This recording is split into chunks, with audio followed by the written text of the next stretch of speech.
Do you have plans of doing the same po, ma'am?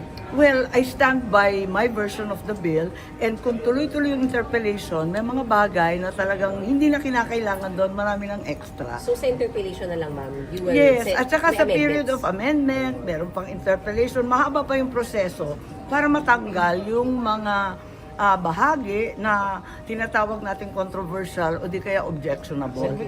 Ngayon, bakit hindi napansin ito sa House, no? Kasi an act to prevent adolescent pregnancy or teen pregnancy. Di ang ganda-ganda, makatao, mapagmahal sa kapwa, iisipin mo. Pero pag binasa mo doon, pag active sexually, hindi na pwedeng sabihan ang parents.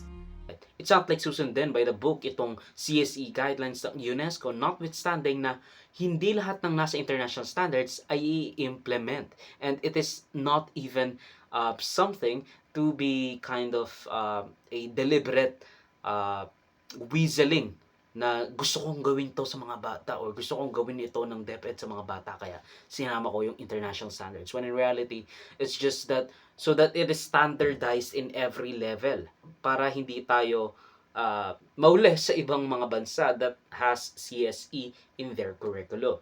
Well, wala naman sinabi na yung CSE guidelines na sinasabi ng international standards should be from the UNESCO. Maybe meron pang iba, but I don't really know.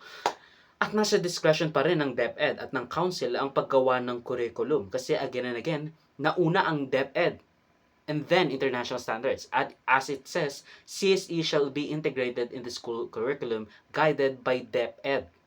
DepEd ang una and international standards along with the Council. Now, sinagot ni Senator Risa Sina former Chief Justice Maria Lourdes Sereno at President Ferdinand Marcos Jr. dahil wala namang word na masturbation sa bill na yon.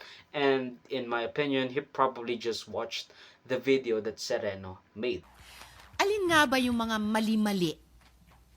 Una, walang anumang probisyon tungkol sa pagtuturo o paghikayat ng masturbation sa mga batang edad 0 to 4 years old o ituturo din daw sa bata na may sexual rights sila. Absolutely none of these concepts exist in our bill.